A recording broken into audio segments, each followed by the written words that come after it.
Boker Tov les filles, j'espère que vous êtes en pleine forme Be'ezrat Hashem. Alors on continue avec l'aide d'Akadosh Baruch Hu sur la Igeret Haramban. On arrive à la fin Be'ezrat Hashem, je pense que demain, pour Matan Torah, on aura terminé Be'ezrat Hashem. Vachashov adibur kodem shetotziu mipicha utfilatecha tiye zaka uvara unekiya umchuvenet umkubelet lifnei hamakom baruch Hashem sheneemar tachin libam takshiv oznecha. Pèse tes mots avant de les prononcer, et ta prière sera pure et limpide, sincère et agréable. À Dieu béni soit-il, comme il est écrit, tu prépares leur cœur à se concentrer, tu es attentif à leur prière. Et par là, en fait, le Ramban va exhorter son fils à ce que sa prière soit zachin, c'est-à-dire pure. Il fait par là allusion aux paroles du Midrash qui sont rapportées dans Shmot Rabbah et qui déclarent: Job disait de lui-même: Alo chamas birfi utfilati. Aucune injustice ne souille mes mains et ma prière est pure. Ce qui signifie qu'il existe une prière pure et une prière souillée, lo alenu. L'homme dont les mains sont salies par des gains malhonnêtes aura beau crier, le Tout-Puissant se détournera de ses prières, car son discours est taché. Mais la prière de Yaakov était zacha, pure. Il était honnête et ses mains étaient propres. Il existe une discussion halachique sur l'obligation de prier chaque jour. Le Rambam déclare dans le Sefer HaMitzvot que c'est un commandement de la Torah de prier à Kadosh Baruch Hu chaque jour, comme il est écrit Ve'avatem et Hashem Elokechem, et vous servirez Hashem, votre Dieu. Le service authentique de Dieu se fait par la prière, se fait par la avoda du cœur. Le Ramban, lui, va exprimer son désaccord dans son commentaire et va soutenir que la prière, de par sa nature, ne peut être une obligation de la Torah, car elle correspond à un épanchement spontané, naturel du cœur. La prière est un des plus merveilleux cadeaux dont on peut bénéficier. Hachem, dans sa grande miséricorde, dans sa grande bonté, a permis au peuple juif de crier quand il a besoin de lui et d'être assuré qu'il répondra à ses supplications sincères. Le Tour Shulchan Arour dans Orach HaChaim parle des Chassidei Ashkenaz, les pieux mystiques de l'Allemagne médiévale qui étudiaient méticuleusement, mot à mot, la signification de chaque parole du Shmona Esrei. Ces érudits démontrèrent qu'aucun mot n'en était superflu et trouvèrent des significations dans le nombre même de mots contenus dans chaque bénédiction. Et le Rabbi Chaim de Vologine dans Nefesh HaChaim parle de l'importance de chacun des mots de la Hamida. Les Anshe Knesset Agdola, les hommes de la grande assemblée qui composèrent le texte de la Hamida, étaient au nombre de 120. Certains d'entre eux étaient plus que des sages, ils étaient également des prophètes. Ils investirent chaque mot de la liturgie de pouvoir et d'influence sur l'ensemble de la création, de la plus petite particule jusqu'à la plus immense masse galactique. Par ailleurs, les conséquences de chaque parole, même si ce sont les mêmes paroles, ne sont jamais les mêmes. Chaque fois qu'une personne va prier, et même si c'est avec les mêmes mots, les paroles laissent une empreinte différente sur l'univers. La prière du soir, par exemple, n'a pas du tout le même impact que la prière du matin. Réfléchissez à ceci. Les hommes de la grande assemblée ont composé les paroles de cette prière il y a des milliers d'années.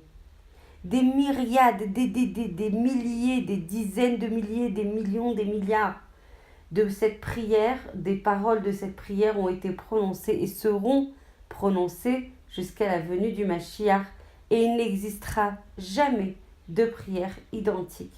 Tout ceci serait impossible sans l'esprit en fait de Névoa qui a guidé les auteurs. Le Tout-Puissant à lui-même est imprégné par leur intermédiaire chaque parole d'un pouvoir infini et illimité. Étant donné qu'aucun être humain ne peut mesurer l'impressionnante profondeur de chacun des mots qui sont contenus dans la tfila, il est préférable de prier avec des intentions pures et simples. Il faut essayer de se faire une représentation visuelle de chaque parole que l'on prononce. Il faut s'efforcer par exemple de soulever les mots vers le ciel. Celui qui prie de cette manière observera réellement une influence au travers de chacun des mots qu'il prononcera. Et le Harvé Nachal Vayakel écrit que Dieu porte une couronne de gloire qui est tissée des prières d'Israël. C'est pas magnifique ça, franchement. Chaque prière, en fait, comment on dit, décore la couronne d'Akadosh Baruch Hu. Chaque parole de prière qui est prononcée avec une intention pure est une pierre précieuse qu'Hachem utilise pour décorer cette couronne. Et il continue ainsi.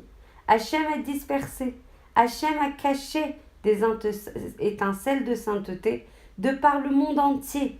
Chaque fois qu'un homme prie sincèrement, ces mots vont attirer l'une des étincelles perdues et va la propulser vers le ciel pour ajouter de la brillance, pour ajouter de l'éclat à la couronne glorieuse d'Akadosh Baruch Hu. Et le Harvé Nachal dans Vaït Hanan va parler également d'un autre aspect de la prière.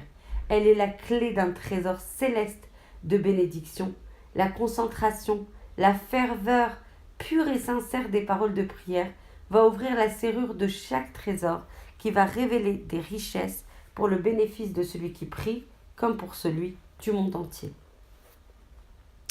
Et le Rabbi Levi Yitzhak de Berditchev écrit que chaque juif doit s'efforcer de ravir et de créer du plaisir à son Boré Olam, à son créateur, à Akadosh Baruch Hu.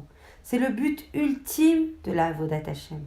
Lorsqu'Hachem se réjouit de sa prière, l'homme éprouve un sentiment de réussite, de plénitude, de sérénité. Il sent son cœur rempli de passion, de feu pour tout ce qui est Kadosh. L'ardeur et l'extase sont des dons divins qu'Hachem accorde à ses Avdim préférés, bien-aimés. Et le Sefer Chassidim d'enseigner que la prière et la joie vont naturellement de pair.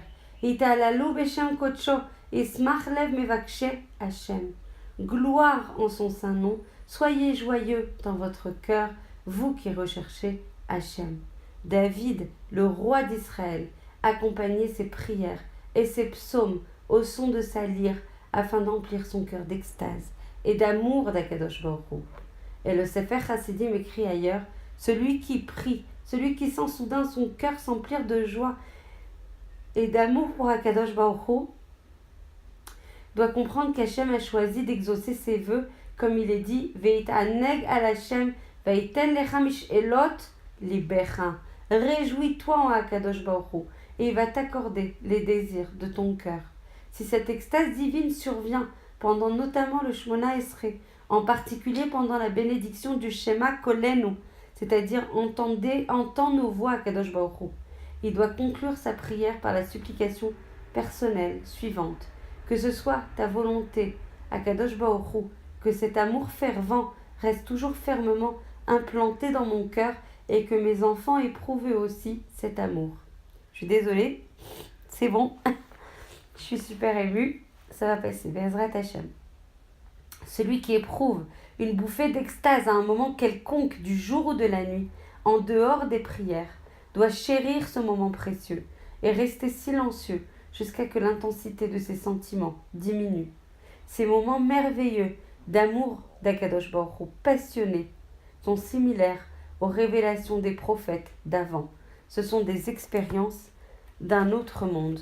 Voilà, Be'ezrat Hashem, que l'on puisse mériter d'avoir un tel rapprochement, une telle joie, une prière tellement pure que l'on puisse en fait se réjouir, que l'on puisse sentir la merveilleuse proximité, l'amour passionné d'Akadosh Baruch Hu, que l'on puisse chérir ces moments-là, que l'on puisse en fait, par la ferveur, l'intensité, la pureté de notre prière, en bénéficier à chaque instant et que quand ces moments se présentent, on puisse les valoriser, on puisse les protéger, on puisse en fait, grâce à ça, vraiment induire du ta'anouk, du plaisir à Akadosh Baruch Hu qui mettra à chaque fois ces moments d'une pureté, d'un autre monde sur sa couronne, Be'ezrat Hashem. Et je pense que c'est encore une fois, et je me répète, je le sais, mais je pense que c'est la moindre des gratitudes qu'on peut donner à Kadosh Baruch Hu avec tout ce qu'il nous donne à chaque instant, à chaque fraction de seconde de notre vie, que l'on puisse mériter d'être collé tout le temps à lui et qu'on comprenne en fait que la Avodat Hashem qui nous rythme, qui rythme notre journée, est seulement les Tovatenu pour notre bien, pour justement favoriser ce lien éternel, ce lien précieux, ce lien pur, ce lien de Gdusha et de Tahara avec Akadosh Baruch Hu. Ça n'est rien d'autre, les mitzvot qui rythment notre journée, que l'on puisse vraiment jouir de ces délices à chaque instant de notre journée. Je vous embrasse très très fort et je vous retrouve demain, Be'ezrat Hashem.